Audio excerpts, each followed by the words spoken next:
बिस्मिल्लाहिर्रहमानिर्रहीम। आज हम जिस टॉपिक को डिस्कस करते हैं तो वो है कॉमन आयन इफ़ेक्ट के कॉमन आयन इफ़ेक्ट होता क्या है। मिसाल के तौर पर मैं आप लोगों को वैसे भी एक्सप्लेन करता हूँ। हमारे पास एक सलूशन है, तो सलूशन में एक वीक इलेक्ट्रोलाइट्स जो है वो मौजूद है पहले से। जब हम एडिशन करते हैं ना तो एक और स्ट्रांग इलेक्ट्रोलाइट के साथ, तो पहली वाली इलेक्ट्रोलाइट की जो डिग्री ऑफ डिसोसिएशन या आयोनाइजेशन जो है उसको ख़त्म कर देते हैं या कम कर देते हैं।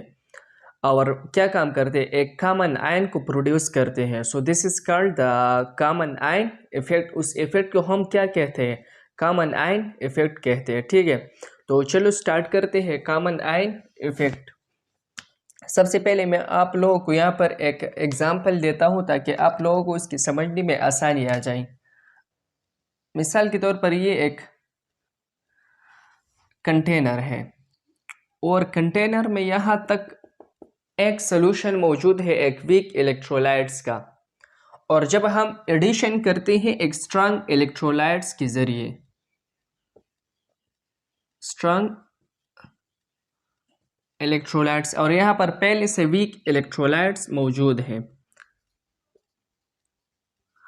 Weak electrolytes. तो ये स्ट्रांग इलेक्ट्रोलाइट्स क्या काम करते हैं, वो पहले वाले वीक इलेक्ट्रोलाइट की जो डिसोसिएशन आयोनाइजेशन की वाली जो डिग्री है या सॉल्युबिलिटी की, उसको ख़त्म कर देते हैं या कम कर देते हैं और एक कॉमन आयन को प्रोड्यूस करते हैं। तो इस इफेक्ट को हम कहते हैं क्या चीज़, कॉमन आयन इफेक्ट। अब हम लिखते हैं डिफिनीशन। तो डिफिनीशन क्या है, अगर हम डिफिनीशन लिखते हैं तो हम लिखेंगे कि द डिक्रीज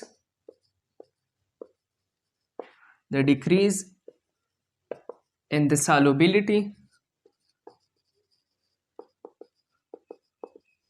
सॉल्युबिलिटी किस चीज की सॉल्युबिलिटी है, वीक इलेक्ट्रोलाइट्स है ना, of a week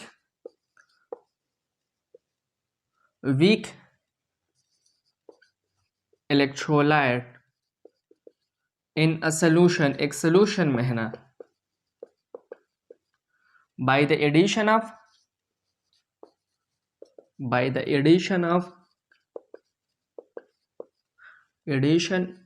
a strong electrolytes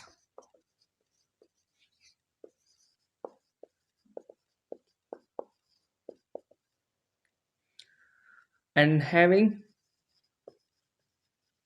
a common ion.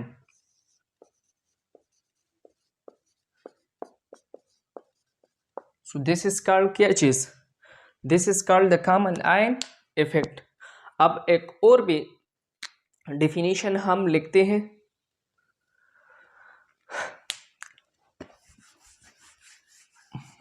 यहाँ पर देख ले, हमने ये लिख दिया कि the decrease and the solubility, जब हम सॉल्युबिलिटी वो कम हो जाए एक वीक इलेक्ट्रोलाइट्स की due to the addition of a strong electrolytes, strong electrolyte की वजह से पहले वाले इलेक्ट्रोलाइट्स की जो सॉल्युबिलिटी की मकदार है वो ख़त्म हो जाए या कम हो जाए। So this is called the common ion effect. अब दूसरा डिफिनीशन क्या है कि the decrease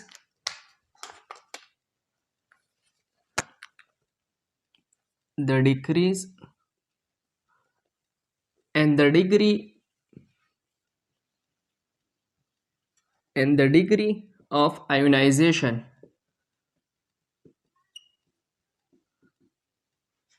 of a weak electrolytes due to the addition of a strong electrolytes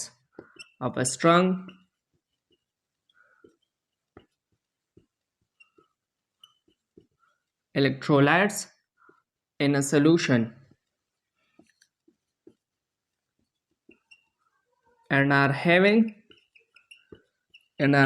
a common ions। तो इस इफेक्ट को हम कहते हैं कॉमन आयन इफेक्ट। ठीक है, अब हम डिसोसिएशन करते हैं वीक एसिड के और स्ट्रांग बेस की या स्ट्रांग एसिड के, तो इन सब चीज़ों की जब हम एडिशन करते हैं तो उस वक्त कॉमन आयन इफेक्ट जो है वो क्रिएट हो जाते हैं। ठीक है, हम डिसोसिएशन करते हैं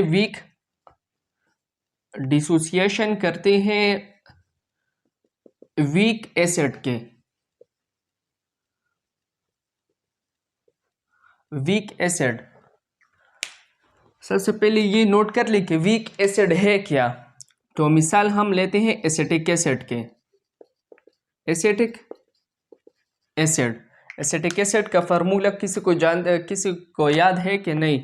CH3COOH, कार्बोक्सिलिक एसिड वाले। अच्छा, जब हम इसके डिसोसिएशन करते हैं सॉल्यूशन में, CH3COOH, जब हम इसकी डिसोसिएशन करते हैं, यहाँ पर एडिशन ऑफ H2O भी है, तो ये हमें देते हैं CH3COO प्लस हाइड्रोजन यहाँ पर इससे डिसोसिएट हो गया। ठीक है। अच्छा, इक्विलिब्रियम कांस्टेंट वाली इक्वेशन को जब हम लिखते हैं इसके ज़रिए, यहाँ पर हम Ka लिखेंगे। Ka असल में इक्विलिब्रियम तो है, लेकिन Ka असल में ये एसिड है, तो एसिड की वजह से हम यहाँ पर Ka लिखते हैं। CH3COO और हाइड्रोजन डिवीजन में हम लिखते हैं CH3COOH। अच्छा, जब हम सॉल्यूशन में एडिशन करते हैं एक स्ट्रांग एसिड के, तो स्ट्रांग एसिड यहाँ पर क्या है? मिसाल हम लेते हैं सोडियम एसीटेट के, सोडियम एसीटेट।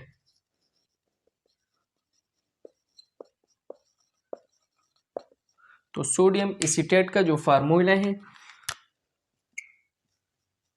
CH3COONA, तो ये एक होता है वीक एसिड। तो वीक एसिड है एसिटिक एसिड। जब हम एसिटिक एसिड के डिसोसिएशन करते हैं और फिर बाद में सोडियम एसीटेट की डिसोसिएशन करते हैं, तो दोनों हम एक कॉमन आयन देते हैं। देख ले यहाँ पर CH3COONA, जब ये डिसोसिएट हो जाते हैं तो CH3COO और प्लस Na देते हैं। तो देख ले यहाँ पर CH3COO और यहाँ पर भी CH3COO, ये एक कॉमन आयन्स हमें देते हैं सॉल्यूशन में। लेकिन एसीटेट वाली स्ट्रांग इलेक्ट्रोलाइट्स है, तो स्ट्रांग इलेक्ट्रोलाइट्स पहले वाली वीक इलेक्ट्रोलाइट्स की जो डिसोसिएशन या सॉल्युबिलिटी उसको डिक्रीज करते। तो यहाँ पर सोडियम एसीटेट जो है ये स्ट्रांग इलेक्ट्रोलाइट्स है, तो पहले वाली वीक इलेक्ट्रोलाइट्स या वीक एसिड एसिटिक एसिड की जो सॉल्युबिलिटी उसको ख़त्म कर देते और कॉमन आयन प्रोड्यूस करते। तो ये कॉमन आयन है CH3COO, ये दोनों में पाए जाते हैं। ठीक है, तो इस इफेक्ट को हम कहते हैं कॉमन आयन इफेक्ट। अब हम बेस जो है, बेस की डिसोसिएशन करते हैं, वीक बेस और स्ट्रांग बेस के dissociation. Association of weak base, dissociation of weak base. मिसाल के तौर पर हमारे पास एक वीक बेस जो है NH4OH, जब NH4OH ये डिसोसिएट हो जाते हैं तो ये हमें देते हैं अमोनियम आयन और हाइड्रोक्सिल आयन देते हैं, NH4 plus hydroxyl ion.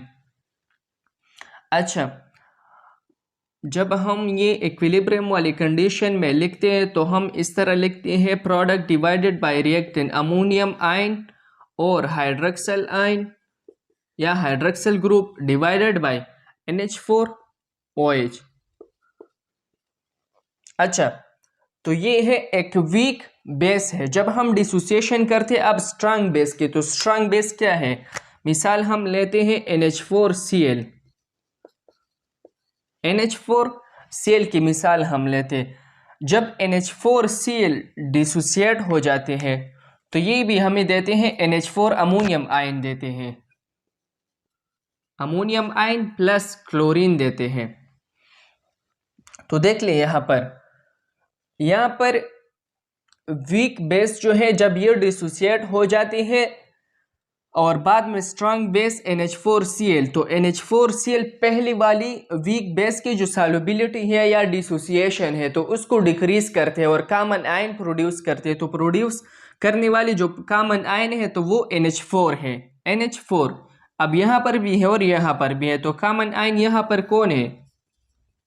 Common ion, तो NH4 अमोनियम आयन यहाँ पर कॉमन आयन है, ठीक है। अच्छा, एक और बात भी याद रखें, यहाँ पर भी एसिड और बेस दोनों में एक बात को याद रखें, जब ये वापस अपनी पहली वाली पोजीशन पे जाते हैं ना, according to Le Chatelier principle, अब अपने पहली वाली इक्विलिब्रियम वाली कंडीशन को बनाते हैं तो ये क्या काम करते हैं, ये वाला, तो एसिटिक एसिड और सोडियम एसीटेट जब हम ये दोनों क्या करते हैं, डिसोसिएट करते हैं ना सोल्यूशन में, तो अपनी इक्विलिब्रियम वाली कंडीशन में लाने की जब ये कोशिश करते हैं तो ये फ्रॉम लेफ्ट टू राइट जाते हैं ताकि इक्विलिब्रियम वाली कंडीशन को बनाए, तो मतलब ये रिवर्स डायरेक्शन को फॉलो करते हैं। और इस तरह जब ये भी हम वीक बेस को डिसोसिएट करते हैं और बाद में स्ट्रांग बेस को, तो अपनी पहली वाली पोजीशन पे अपने आप को लाने के लिए according to Le Chatelier principle ये क्या काम करते हैं, फ्रॉम लेफ्ट टू राइट जाते हैं, ठीक है। तो ये था हमारे पास about the common ion effect जो हमने एक्सप्लेन किया।